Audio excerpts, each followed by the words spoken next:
Samoan youth gangs. And but the U.S. State Department required that U.S. citizens evacuate the country, and so I pretty much left Auckland in a hurry after weighing out all the different diplomatic, legal, medical options. Things are pretty tough there as much as they are everywhere. So, but that's where I'm at. I'm back in LA now. And just to give you some background, I appreciate Ty and Rod and Ethics Studies coming together because I was initially slated to give a talk at the Manoa campus. So the virtual session is in lieu of that. And so that's where I'm at. I'm back here now in LA, and my research has been put on hold, but I'm happy to talk about through this talk story session my genealogy as a scholar activist and the things I do and would like to do and do better with and for Pacific Island communities in California, the Marianas, Aotearoa, Samoa, elsewhere. So yeah, Ty, that's, you want me to say a little bit more about UH or my trajectory going, like how did I get into these things called books, or what do you want me to? Yeah, sure. Well, why don't you start off just with a little bit about your own background, where you're from, who your family is, how you ended up on the educational path that you've been on. Yeah. Okay. Yeah. Thanks. Well, I tell you this much: the educational path for me as a Chamorro person from Guam and the Marianas, and the educational path for a lot of other indigenous peoples is usually a path to prisons. Is usually a path to military conscription. Is usually a path to low skill paying jobs. So that's a broader context. When I was in high school, I didn't really think much about university or college. And when I was going to high school in Guam, I did a lot of yard work, I was always helping my parents and my uncles, especially everything from building outhouses, cement houses, mixing cement, and planting eggplants and falling breadfruit trees, you name it, we did it. And I just took pride in like playing basketball in the street with my flip flops and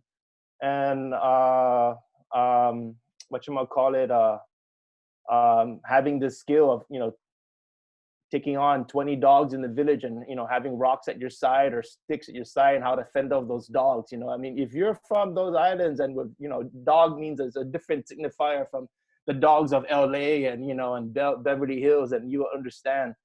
And so, but it was, I think some of the critical sparks, I think, was at the University of Guam. When I was at the University of Guam as an undergraduate, I was just doing school because my parents told me to do school, but I didn't really care to be in the classroom. I wanted to play ball, I wanted to play football, I wanted to play basketball, I wanted to, barbecue and do those kinds of things. But Professor Vicente Diaz was very instrumental. He would, he's now a professor, American Indian Studies at Minnesota. And he would, share some works with me. And I'm like, I'm like 19, 20 years old, and I'm reading like critical feminist Latinx studies and decolonial praxis. That's why I first read Trask. That's why I read all these kind of radical intellectuals around the world. And I was like, what's going on, and then I got more involved with also the Chamorro decolonization movements. And partly because a lot of the folks in the decolonization movements are my friends. We play football together, and they'd be like, hey man, come to go hit up, so-and-so place. And then, before you know it, I'm like in trucks going to this big barbecue and, the Guam flag's upside down, the US flag's upside down. I'm thinking pork belly, and, barbecue pork belly and, decolonization, what more could you ask for? So it's really at that stage, I think as a really young person coming out of high school and getting more involved in those kinds of circles, and also in creative circles. I got really involved as an undergraduate. We didn't use ethnic studies at the time. We didn't use ethnic studies as a rubric. We didn't really use Pacific studies as a rubric. You know, we were more concerned about, a lot of us, like, how could we decolonize, you know, Guam, the Marianas? How could we decolonize? Um, land was really important and still is. You know, there's a lot of land issues back home, and a lot of folks, dispossessed still. So I think as an undergrad, that was some of the kind of impetus, having good mentorship and getting involved in a decolonization movement, and starting to learn how to navigate really competing interests. You know, I mean, for a lot of our young students out there, whether they're doing critical LGBT work, or whether they're doing, critical Palestinian youth studies, whether they're doing, critical Black studies, Native studies, feminists. I mean, they're also negotiating a lot of spheres, and I had early on to do the same. And coming from, Chamorro society is, very deferential and respectful, and young don't talk in front of the old, and all those things. And those are things that really rubbed up against a lot of my early activism and thinking. And so that was some of the younger early context. Then I went to Manoa, and Ty mentioned to the group, at Manoa, that's where I really expanded upon my understanding of Oceania writ large. I mean, it was really a pleasure and a treat to be in a classroom with Ty, and I took a class also with Rod, Professor Rod Labrador. We were in a theory class with Piro. I don't know, Rod, if you measure time in terms of years, but I measure times in terms of kilos and pounds, and that was like, I don't know, 20, 30 kilos or pounds ago, And so we took all those classes, but seriously, UH was such inspirational, and still is, a critical site. To my left, I'll be in a classroom. I had classmates who were from Vanuatu, from Tokelau, classmates from Waimanalo, classmates from Kiribati, classmates from Tuvalu, uh, classmates from Bougainville, Solomons. I had all these island indigenous classmates, and that, I think, the kind of like not just the theoretical intellectual things we're doing via text, the whether it's native theory, European continental theory, whatever that might be. I think it was equally, if not more, significant, was the experiential context, working with and learning from all these indigenous peoples from the region. Everything from the Kanaka sovereignty movements happening in Big Island, or across Oahu, to just it's very sobering. It's really a humbling experience when you're sitting down and you're listening to someone from Tahiti, what I'm and Oscar Tomorrow, his son goes by the name Oscar Tomorrow, and he used to tell me stories that when he was growing up in Tahiti, that the French would bully him, and when you have those experiences and you start to kind of piecemeal together, you start to see you start to experience, embody a lot of the kind of larger structures around colonialism and racism in the region. And you start to understand that Guam is not unique, or Kiribati is not unique, or that the British Empire borrowed from the Spanish Empire, or the Japanese borrowed from the US Empire. And you start to make all these links. At the time, I couldn't articulate that. I mean, I couldn't articulate it. It was more an embodied experience. But I think UH really was instrumental. And for all you students out there, whether you're MA undergrad, doing a capstone thesis, you're writing a PhD, if you want to write a dissertation like in 2-3 months, go talk to Professor Taiko Vika Tengen, because we were dissertation buddies, and he left me in the dust. He wrote his dissertation in like 2-3 months. I don't know who does that. Yeah, so that's some of the background in terms of my intellectual journey from the Marianas, Guam to Hawaii. I think in Los Angeles, it's been equally challenging and inspiring. As Ty and Rod and Ethan, some of I've also worked with and still work with American Indian and Pacific Island communities, and other communities Mexican American, Latinx, African American. So it's been really important to kind of like see Oceania and experience and work through Oceania in these different registers, where, Guam or Honolulu or Los Angeles are very much part and parcel of the region in very complex ways. And so that's where I'm at. Ty mentioned I'm working on this youth studies anthology, and I know Leilani, Alika Demaliza, some of the folks that are online right now, Inoke, I see them. Hey, shout out to you guys. We'll get this thing done. But yeah, so this is some of the stuff I'm working on right now. Abid, did you want to circle back around Native Pacific, Ty and Rod? Because we did, I know you mentioned that earlier. Is something you want to discuss?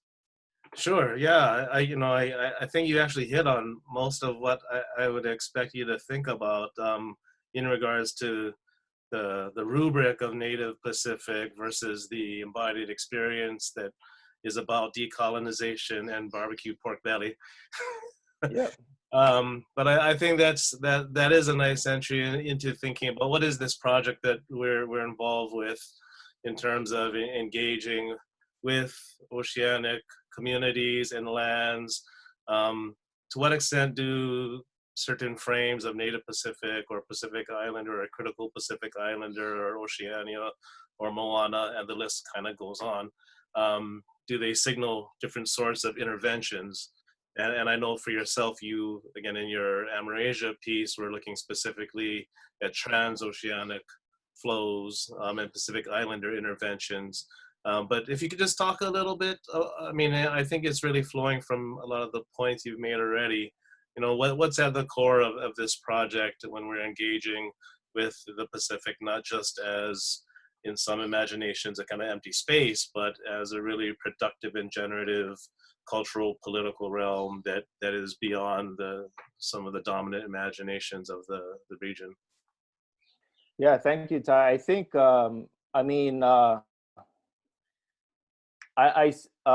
Native Pacific, some of the people that we can attribute the reification, the instigation, if you will, of Native Pacific, and really good work ultimately a good beginning point would be Vicente Diaz and Kealani Kaunui in their co-authored Introduction Native Pacific Cultural Studies and their special issue out of the Te Pacific.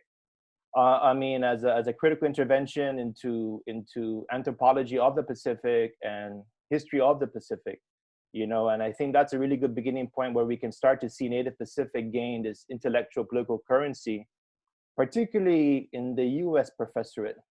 But we also have these Pacific traditions, as we know, we have the Melanesian school, particularly interested in so-called failed and failing states. That's very linked to policy and economy around mining and industry in Melanesia.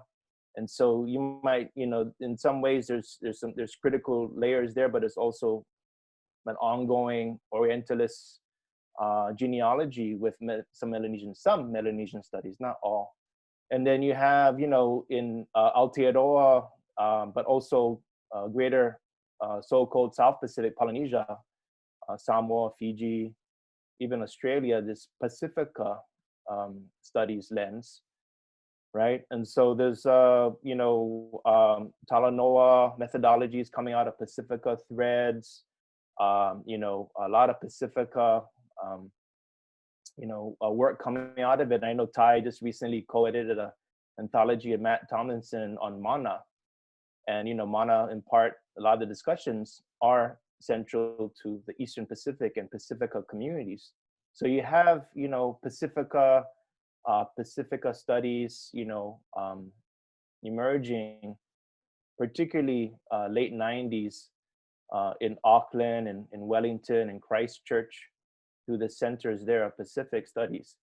What you're finding in the US professorate and in North America increasingly are, when I mention transoceanic studies in Amerasia, that special issue a few years ago, what I was trying to articulate was the need and the urgency to make concrete these linkages around empire, these linkages around resistance, and to really push back, but also support what are very localized, and sometimes fiercely localized decolonial projects and movements throughout the region.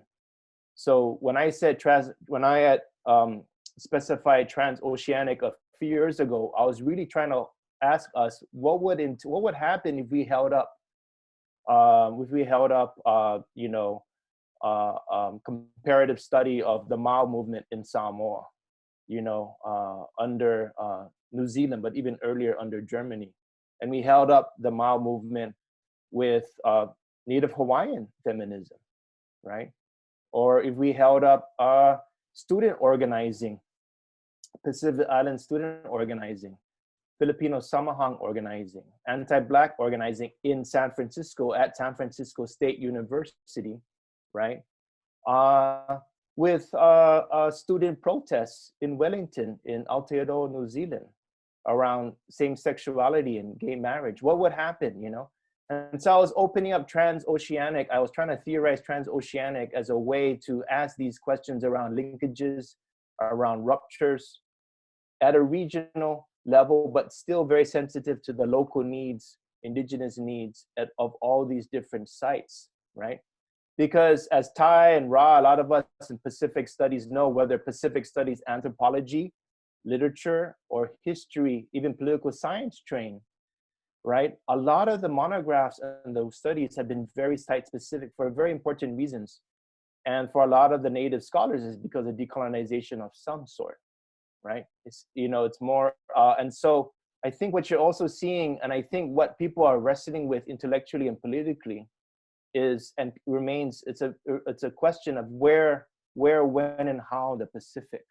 So you have like a lot of literary scholars who might be coming from East Asian studies, might be coming from literature, British literature, U.S. literature, and they're using this related rubric, trans-Pacific. So we even have a Trans-Pacific Studies Center at USC, which I have worked with in the past, and others. And so, you have a kind of literary, investment in the Pacific, particularly the so-called rim and, the island proper. But you also have Pacific World. Matt Matsuda, wrote a book on Pacific Worlds, plural, of Cambridge Press.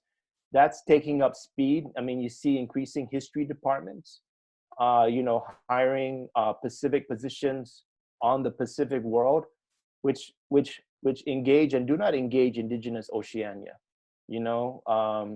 and so you have this really, kind of like series of discussions and theorizations, some of which overlap, some of which don't, some of which rub up against each other, some of which are complementary.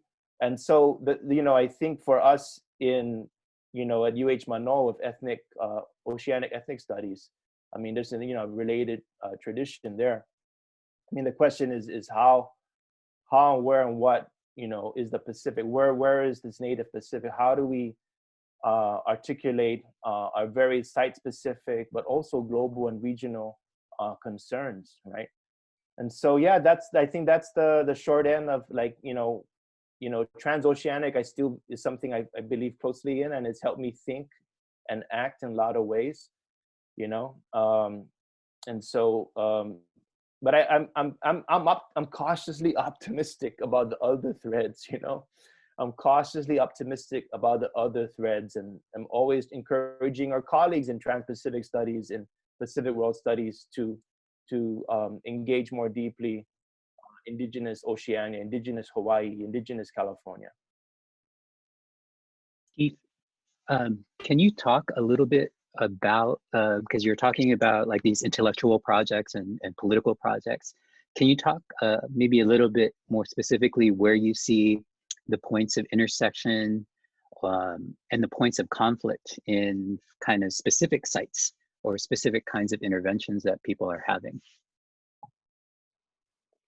Like, is there a particular site you want me to focus on? Say, folks are been, I mean, for you particularly, like in Guam, in Guahan, like what are, because I guess I'm also interested in this kind of exchange between the scholars and activists from these particular places. And then when you have folks that are US-based scholars or folks that are from the continent, or but then trying to do this kind of trans-Pacific work, what are the dynamics around that? Are there these coalitional possibilities? Are there these kind of conflicts? And maybe you can speak to that a little bit. I think in the case of Guahan and Guam, good question, Rod. Thank you. In the case of Guahan and Guam, I mean, you have, first of all, a genealogy of dissent and resistance, that goes back, to the Spanish colonial period, the German, Japanese, and now US colonial period. I think more recently, what we're witnessing is a lot of the native Chamorro women have been at the have been and are at the forefront of a lot of these discussions. I'll name a few. So Lisa Natividad has been very active. She's a professor of social work, Chamorro Filipina, scholar activist, feminist, who's been very active in coalitioning with Okinawan feminists, Okinawan social movements, and greater East Asian feminist social movements, right? So you have folks like her, Therese Terlahi, who was an attorney, also at the political level, local level, has been working really hard and tirelessly to get a referendum up with the United Nations to gauge the quote unquote political will of the indigenous Chamorros with regard to self-determination. Do Chamorros politically, do they want to remain with the United States as integrate further as a state? Do they want an in-between status? Do they want to be a free association? Or do they want independence? And so Therese Terlahi, a Chamorro senator and longtime activist feminist from the village of Jotnia in Guam, has been at the forefront with UN officials and others to move forward with this plebiscite.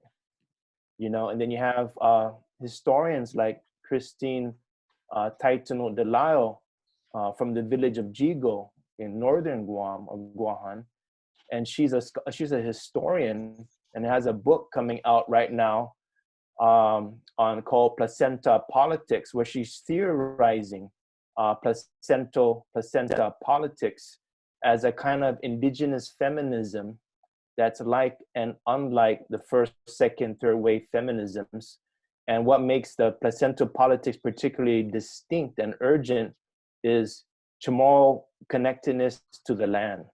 The placenta as an extension rather than a severance to the land, an extension of with the land. And so she has this new book coming out. And so you have people like Tina with theorizing Chamorro feminisms, indigenous feminisms, in conversation with larger political and local goals. I think you also have, as you know, Rod and Ty, a lot of increasing Chamorro, Kanaka Maoli, discussions and solidarities. Craig Santos Perez, a bunch of folks up there, they've been anthologizing these discussions. They've been documenting, right? A lot of the folks are, so you have this, through Guahan, you do have these kind of, relations that are really fruitful and productive. What's also really important and I think inspiring is that because of militarization, was that you have more and more Chamorro activists and everyday people, I should add, that are mobilizing, having these discussions around the US militarization of the archipelago in ways that are unprecedented, So you have like more and more Chamorros from the islands of Tinian and Luta and Saipan working with those in Guahan. That you don't see that. You don't see that in the colonial record. You don't see it in the archive. You don't even see that in more recent oral history memory because of the fissures and violence that came out of war. There's the things I talk about in Sacred Men that Ty mentioned earlier. I mean, the one sentence version to Sacred Men, I almost titled that book, How Natives Kill Each Other. Because I almost titled that book, How Natives Kill Each Other, as a kind of a cheeky riff on Palangi Howley white scholars like Stalin's, how natives think, Captain Cook, for example, right? So on the one hand, it was almost like a riff and a cheeky hello or goodbye or whatever you want to call it to Stalin's. But it was also a more serious inquiry into why Chamorros killed each other. And this is something I talk about in Sacred Men, through this military court tribunal. What would compel a native system called Inafat Maulik based on reciprocity, right? Based on communal deference, based on respect to the elders? What would compel that system to go on its head and take on the register that is violence and retribution, right? And so I talk about that, I theorize about that through these cases, these war crimes cases in Guam. But I bring that up as a really good, concrete, tangible example of how Chamorros have not been really talking to each other in the archipelago because of the war memory and the trauma, because of how we were fighting in the World War II. But now, as per Rod's discussion and question, you see in Marianas, you see more people. I've attended several public hearings. Whenever I'm back home, whether I'm in Saipan or Guahan, I make a point to go to these meetings. I take in my mom, my parents, my relatives, we go have out there, we go eat afterwards. But what's really inspiring is that you have, young people, you have old people, people that, work in trade, people that are architects, really raising these questions about the military, right? Stuff you don't see out there, like in the recent CNN and Washington Post, New York Times discussions of COVID-19, that one sailor who passed away. You still have that kind of national Orientalist lens over the archipelago about militarism, but locally there's a lot of those kinds of conversations that are so fruitful, so important, happening that in the case of Guahan, the Marianas, I think is been very inspiring. Mahalo, Keith. I know we before we started, we would check in. We said we'd check in at kind of the half-hour mark, which we're about. Just to let everyone know again, if you kind of joined us a little bit later, if you have any questions, feel free to post them up in the chat, and we'll try to get to them. We got one right now from Sarah. When I discuss PI communities in the U.S. and diaspora, how should I articulate their movement from the South Pacific to Hawaii to the U.S.? Transnational, trans-Pacific, trans-Oceania. Keith, you have a minute on that? Can you repeat the question one more time? Sorry. I think it's to everyone in the chat box, but when I discuss PI communities in the U.S. Oh, hi, Sarah. Is that you? Yeah. Hi. Hi. Hi, Sarah. Aloha, maloele. Sorry, I came in late. I'm trying to think about like labels. I'm gonna stick with Pacific Islanders, but there's like in Los Angeles, where I currently am, I should say briefly, like I'm a student at UCLA in urban planning, a PhD student. And I'm used to saying NHPI because I'm originally from Hawaii, but we say like, AAPI here in Los Angeles. And I'm trying to be intentional too with, I just actually submitted for a grant, applied for a grant, and they were using APA, Asian Pacific American. So I'm like, do I use Pacific Islander American? Like what? So even with, some of the things that Keith was saying, and then even Professor Labrador had asked about site-specific, I'm wondering like just how I should be articulating movement from the South Pacific, Hawaii, to now the US, because I'm interested in looking at, for logistical reasons, PI communities in diaspora in California. And there's a lot of like terms that get thrown out, like transnational, trans-Pacific, trans-Oceania, and going back to Ty's core question of how we should engage in the Pacific, I just want to make sure I'm like responsibly being engaged in the Pacific the way you all are engaging with the Pacific. Mahalo, Sarah. Thanks. Yeah. Okay, Keith. Sorry, I mean my quick easy response to that would be like, you know, go with the terms that the community you work with privilege. I mean, if you're working with, you know, Tongans and Palauans or Marshallese and Fijians, if there's a collective term or specific identity that they want to usher, I mean, that I think is the best. Don't worry so much. I mean, you know, the APA, the Asian Am, you know, all this federal census racial categories, you know, you just go with the communities that their terms. What are the terms, you know, that they want the privilege, you know what I'm saying? And I think that's a really good way to start, is what do people down on the ground want to talk about? You know, what are their pronoun usage preference?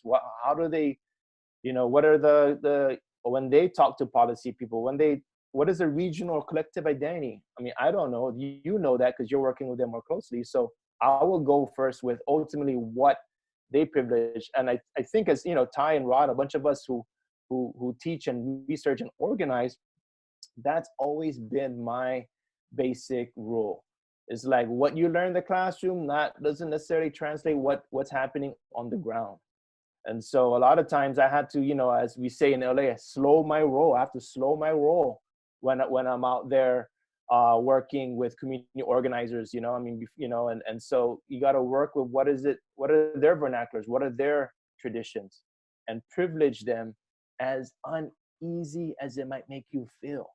You know, sometimes, I mean, and then you can really from there move on and develop these relationships and then have even more difficult discussions, right? But I think as people in the professorate, like yourself in the academia, Sarah, you know, those are things we have to always negotiate. But yeah, go back to what they want to do. What is their preferences? What are their likes and interests? And let's support them.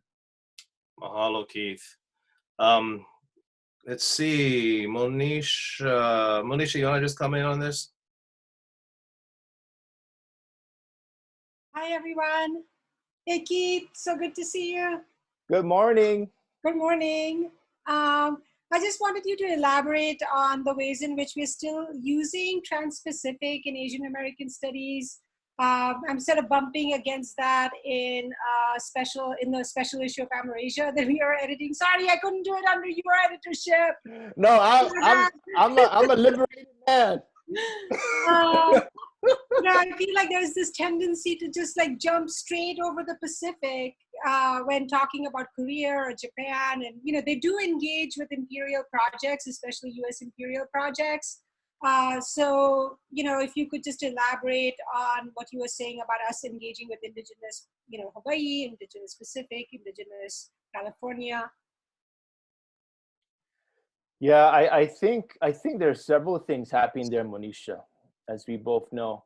I think one of it is institutional, you know, the institutional, departmental, divisional ways by which we engage the Native Pacific or Trans-Pacific, you know, how colleges, departments, how deans, how faculty determine, you know, curricula, how they determine hires, right? So there's an institutional rubric about that. So like in Trans-Pacific, like I said earlier, it's predominantly literary, right? And then you have, I think, another register to that, to your question, is around political mobilization, around social movements. And what are the social movements and political mobilizations that able and disable things Trans-Pacific, right? Things Trans-Pacific. And from my experience and from my understanding, they almost always exclude Hawaii. They almost always exclude indigenous Oceania, indigenous Americas. They almost always exclude that because their political mobilization is not, generally speaking, around those kinds of stakes for all their different reasons.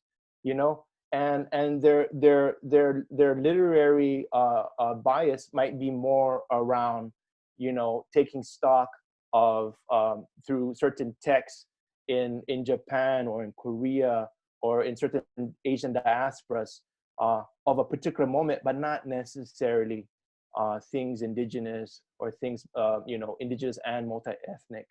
And I think the third and related element to that is a personal one, is a personal one, is a personal and epistemological one, right? And do our peers or colleagues in trans-Pacific studies, do they epistemologically and personally welcome the Native Pacific, Indigenous Pacific, right? Do they do that? Like for, you know, like one thing, you know, Angela Davis has said this many times, we have to challenge our intellectual political horizon. We have to always read horizontally. I love Angela Davis for saying that, right? We have to always read and engage horizontally, not vertically, horizontally. I mean, there's many people, not just Davis, many people who are kind of engaging in those registers. And so for like, when I teach like the 200A Asian American Studies incoming seminar to the students, knowing what you just shared, Monisha, knowing the challenges that you're facing as an editor, as an intellectual, as an organizer, right? I know when these students come in, they're embodying all those challenges and opportunities, right? And so we're going in there and I'm shaking it up. They're gonna learn a little bit about Indigenous Oceania. They're gonna learn a little bit about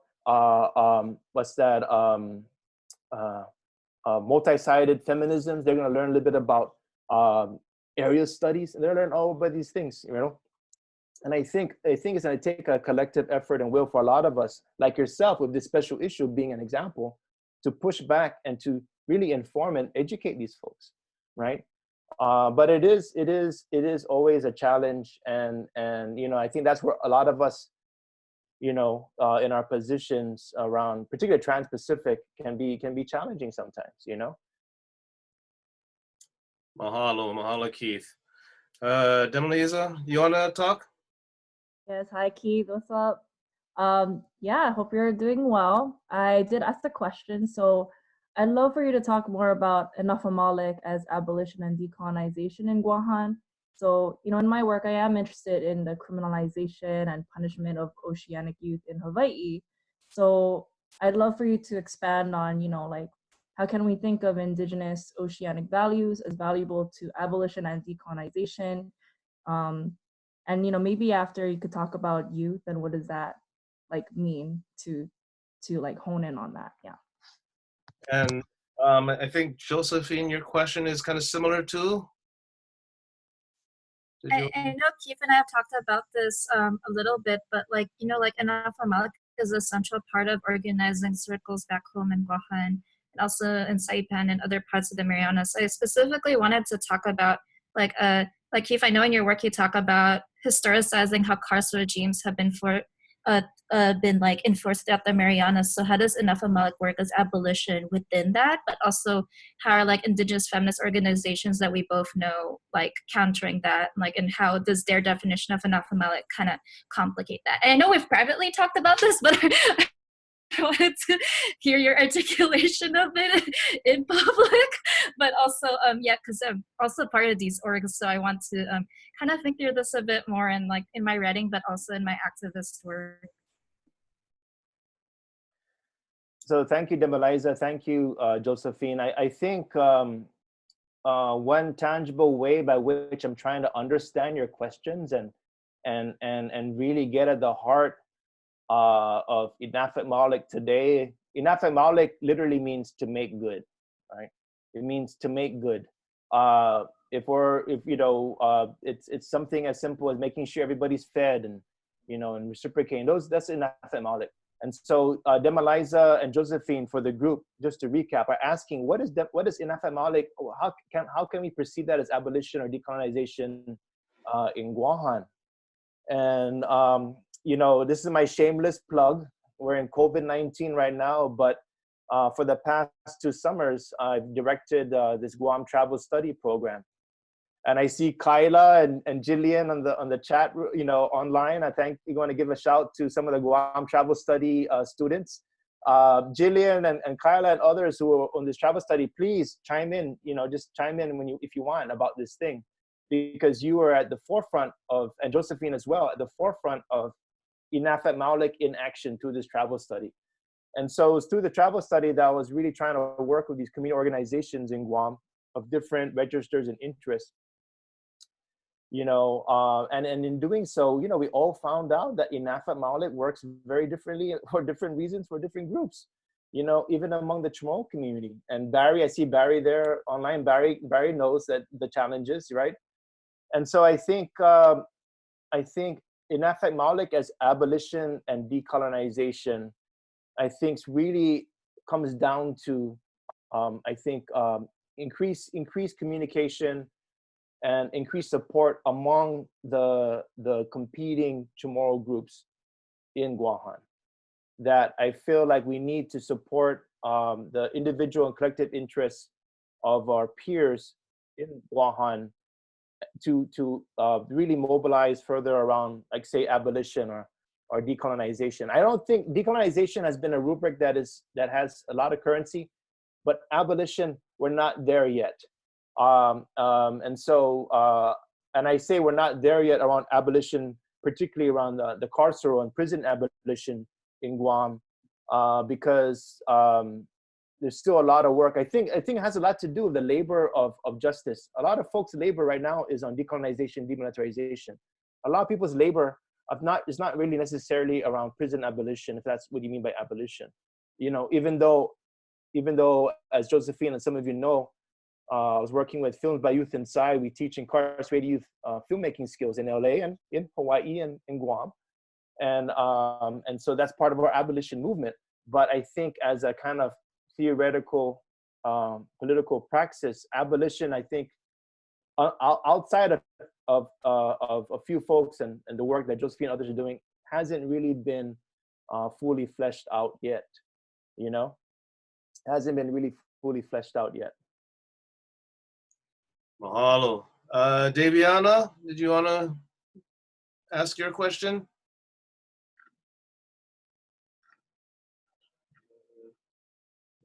Maybe she's on mute, but I see on the chat, I just want to give a shout out to Maliha and Amanda also, and Kyla, travel study folks. I know I can't see everybody, but I see in the chat. Don't forget Barry, Maliha, and Amanda. Yes, I do not forget you all. We spent 4 weeks together. I will never forget you. I think Dave is trying to get online, or at least her video, and her question was on the statistics of vulnerability to COVID-19 of Native Hawaiians or Pacific Islanders in California is exceptionally high. Any thoughts about why this is the case?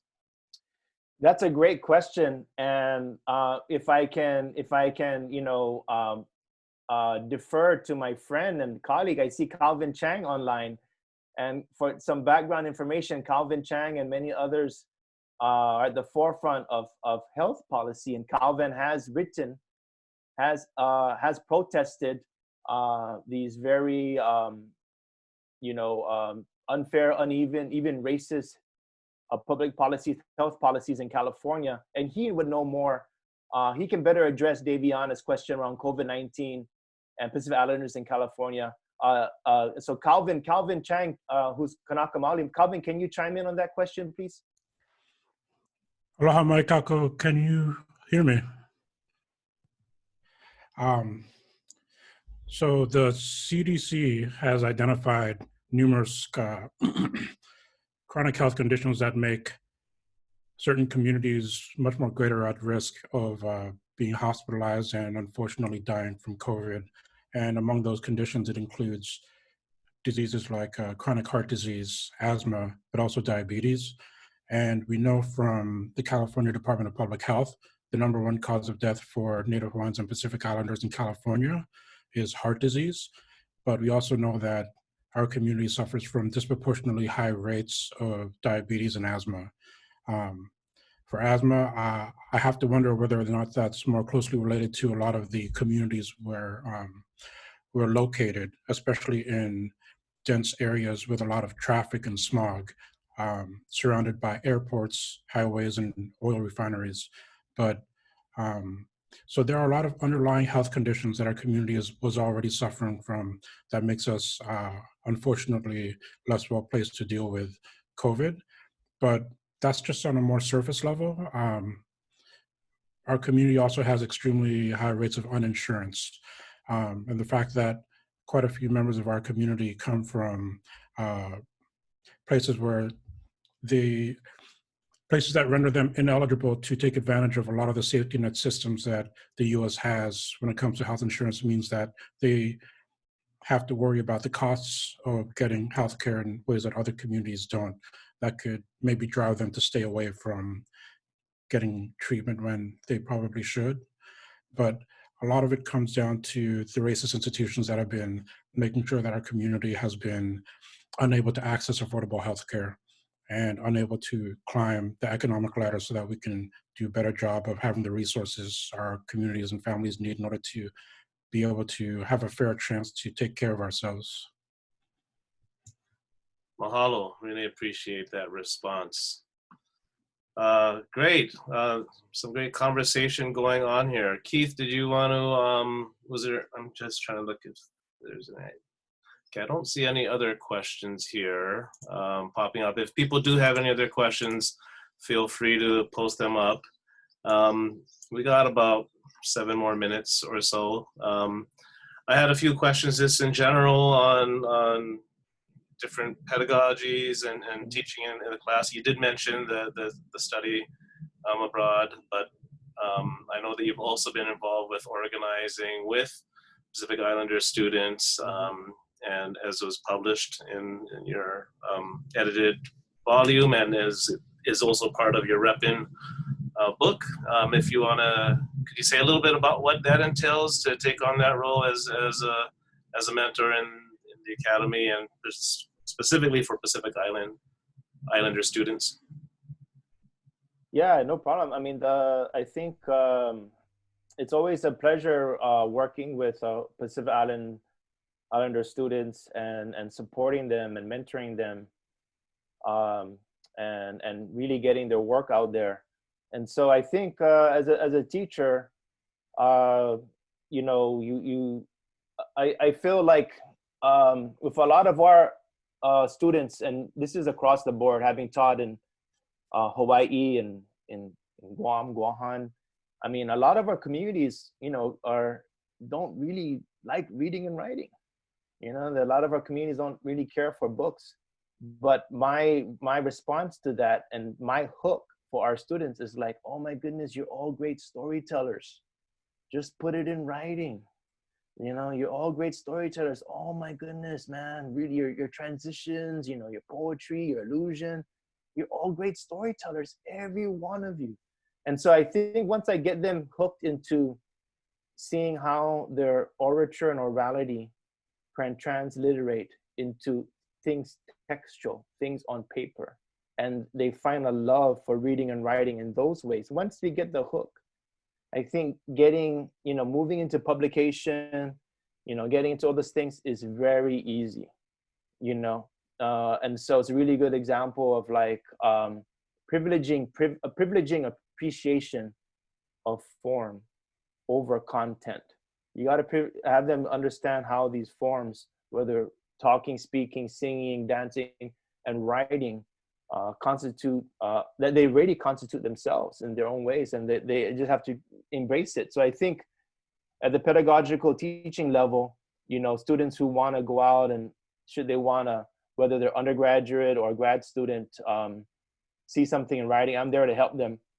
And I have to credit, you know, also UCLA, the ethnic studies centers and departments, Asian American studies centers, American Indian studies, African American studies, Chicana studies, and LGBT studies. One thing I've really learned in Los Angeles through a lot of our peers here is whatever our communities do, put it in writing. And I think for those of us who are in critical information studies, for those of us who are archivists, even, you know, Professor Tai Tengen is saying, let's record this conversation, right? We have to document, we have to put our stuff out there. And I think whether, and that's something I'm especially been really intentional as a intellectual, as an organizer. anytime I have opportunity to have one of our community organizers, you know, author a piece for a newspaper, author a piece for a blog, I'm there supporting them. I'm connecting them with editors locally, nationally, internationally.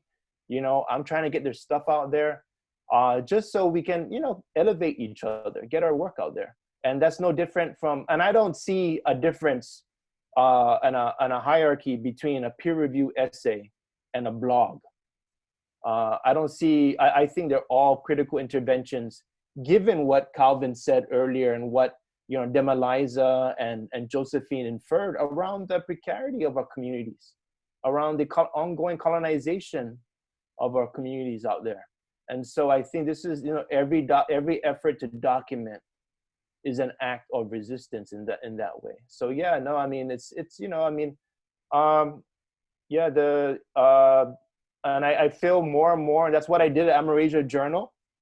When I edited Amerasia Journal, I went into that journal very, very consciously thinking of topics and issues that had been severely marginalized, even in ethnic studies and Native studies. Like, what are these topics that have been very marginalized? Who are these authors? So I was very intentional in also striking a balance between community organizer contributions, student contributions, junior and senior faculty contributions, to see the journal as an inclusive venue for those things. So, I mean, I'm no longer editing the journal, you know, but I mean, those are the kinds of pedagogical things I would try to do in terms of getting stuff out there, you know, and trying to pass on an ethic, you know. So when our students go out there and they become professors and do their thing, that they're also paying it forward and extending that critical ethic where you want to support each other and get our stuff out there, you know. Oh, look, Keith, you had a lot of positive affirmations of your mana'o on the chat there, and I too want to thank you and really support exactly that kind of ethic of engagement, of commitment to community, and putting it all out there in different forms of writing and publication. You also made a kind of important nod to the coalitional nature of it, that it's not just Pacific Islanders, but those working also with other groups, whether it be different racial or ethnic groups, Native, Indigenous groups, gender, sexuality. All of those intersectional kind of coalition buildings are so critical for the work that is being done. And I think, again, your students, the center, the journal, under your leadership, which I was kind of almost gonna laugh when you said you're liberated, since I know how much you think about liberation. But right, I'm never gonna be an editor journal again. I don't want to edit a book series. You know, no, I am done. Well, let me unmute everybody. So we can all give you a big round of applause and mahalo for joining, and thank you so much for all the work you've done, Keith. Please join me in. Thank you, Ty. Thank you, Ron. Thank you, everybody. Mahalo, Keith. Mahalo. Mahalo. All right. Just your hands up, That'll be it for us. We'll post. You're gonna get an email about doing a book edit for something. Try to mute more. Anyways, I'll put this all up online, Keith. We'll see you later. Okay.